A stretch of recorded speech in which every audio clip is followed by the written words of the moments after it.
E aí, belezinha? Eu sou o Cid Oliveira e hoje eu vou fazer uma análise extrínseca psicológica da obra O Filho Eterno, de Cristóvão Tesa.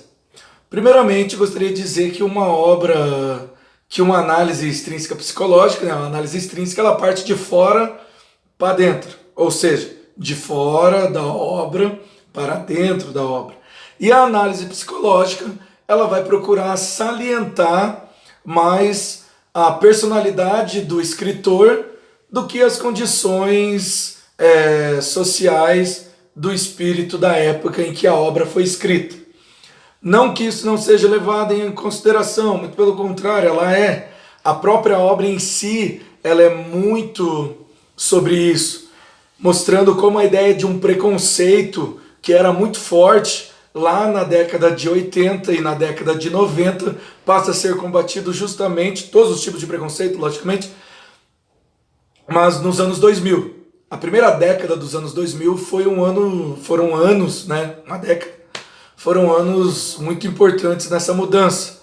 O politicamente correto, usando esse termo mais popular, passou a ser aplicado, coisas pararam de ser ditas, né? Piadas deixaram de ser engraçadas. Tanto que algumas coisas, como os Trapalhões, ou até mesmo, sei lá, Hermes e Renato, passaram a ser mais questionado a maneira com que eles faziam o humor deles. Esse não é o foco do vídeo, mas é só para a gente exemplificar o que está acontecendo.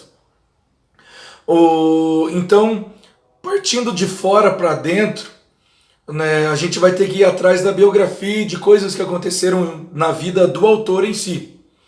Né? E a obra O Filho Eterno traz muito, muito mesmo da vida do Cristóvão Tesa.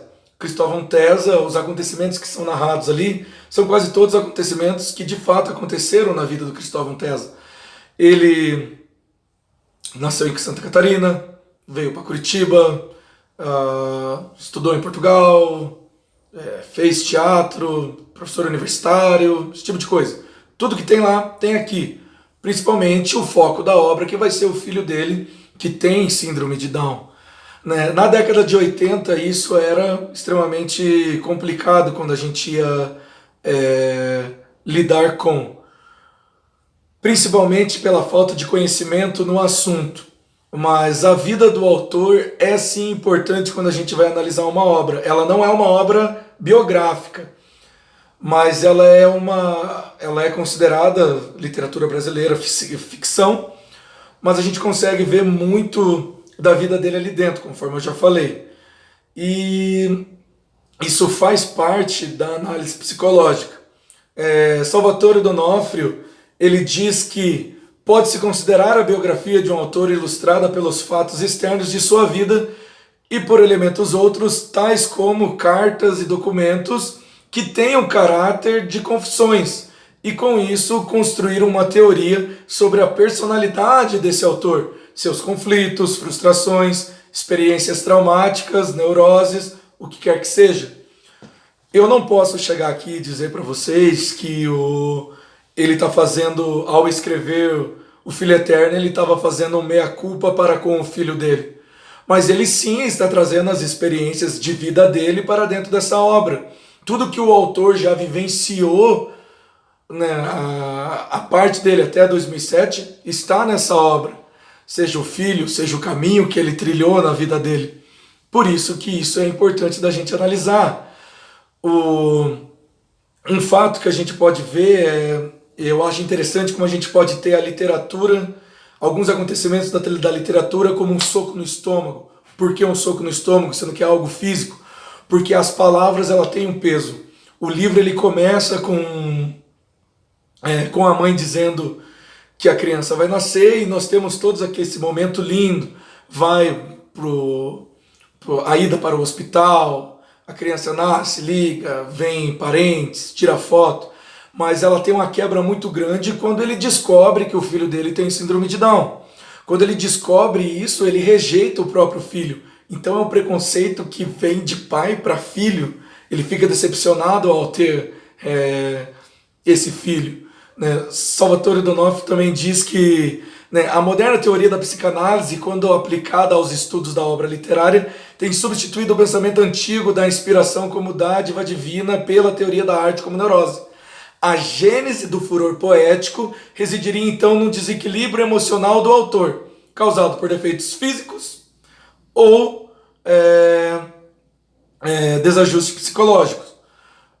Isso que a gente vê, ele tinha colocado a expectativa dele em cima do filho dele. Né? O filho eterno, não somente porque ele vai cuidar do filho dele para sempre, não é isso. A gente tem essa dualidade na obra, mas como ele vai se relacionar com o filho dele. A gente tende a achar que o pai não ama o filho. E como ele escreve o livro em terceira pessoa, a gente vê um distanciamento. Somente o Felipe tem nome, que é a criança. Né? Os outros é o pai, a mãe, a filha, ele. Então tem um determinado capítulo em que o Felipe ele sai de casa sozinho quando ele era pequeno. E ele fica desesperado vendo a dependência que ele tem do próprio filho. Então a proximidade que ele tem com esse filho. E é muito interessante ver que naquele momento, por mais que não tenha um abraço, eu te amo, a gente vê que aquele cuidado dele, o desespero dele mostra um amor para que ele tinha com o filho dele. E as divagações, tem muitos momentos que ele fala, meu filho não tem ele não entende amanhã, depois, a criança não tem uma ideia de tempo, mas não consegue focar em uma atividade, vive no mundo dele. E muitas vezes o autor está contando uma história e parte para o mundo dele, começa a contar outra história. Então, isso que separa ele do filho dele é a mesma coisa, é o mesmo acontecimento que torna os dois próximos, o que é muito bacana de analisar. E eu acho muito interessante a gente ver como esse livro é um clássico, por causa de uma citação que eu vou fazer agora, do Por que Ler os Clássicos, de Ítalo Calvino. Né? Dizem-se clássicos aqueles livros que constituem uma riqueza para quem os tenha lido e amado, mas constituem uma riqueza não menos para quem se reserva a sorte de lê-los pela primeira vez nas melhores condições para apreciá-los.